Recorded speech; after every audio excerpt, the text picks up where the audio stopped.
అప్పుల బాధలు వెంటాడుతున్నాయా? అయితే 6 JVR వారి జాతిరత్నాలు ధరించండి.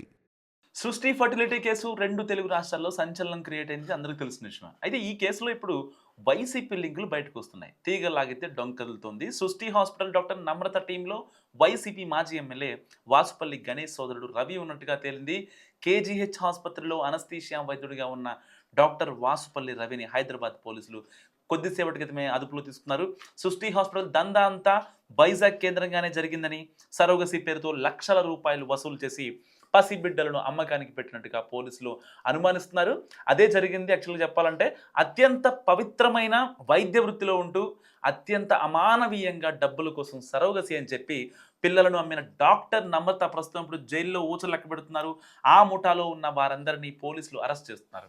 సో పిల్లల్ని కొనుగోలు చేసే ముఠాలు, అమ్మే ముఠాలతోనూ వీరికి సంబంధాలు ఉన్నట్లుగా ఆరోపణలు వస్తున్నాయి. అయితే సరోగసి ముసుగులో డాక్టర్ నమ్రత ముఠ 2 ఏళ్లలో 80 మంది శిశువులను విక్రయించినట్లు పోలీసుల దర్యాప్తులో బయటపడింది. సో ఈ కేంద్రం దాదాపుగా 15 ఏళ్లుగా నడుస్తుందన్నప్పటి నుంచి వందల మంది శిశువుల్ని విక్రయించి ఉండొచ్చని కూడా పోలీసులు అనుమానిస్తున్నారు. నిందితుల నుంచి సేకరించిన వివరాల ద్వారా బాధితుల్ని గుర్తించడానికి చాలా గట్టిగా ట్రై చేస్తున్నారు పోలీసులు. ఎల్లారెడ్డిగూడకు చెందిన సంతోషి ద్వారా 18 మంది పిల్లల్ని వివిధ ప్రాంతాల నుంచి తీసుకొచ్చారు. మరికొందరు ఏజెంట్ల నుంచి కూపీ లాగుతున్నారు ఇప్పుడు. ఇంకోవైపు డాక్టర్ నమ్రతకు సహకరించిన వైద్యుల గురించి కూడా ఆరా తీస్తున్నారు. ఎందుకంటే ఈవిడ అక్కడే కదా చాలామంది ఉంటారు. సో ఇప్పటి వరకు 5గురు వైద్యుల ప్రమేయం వెలుగులోకి వచ్చింది.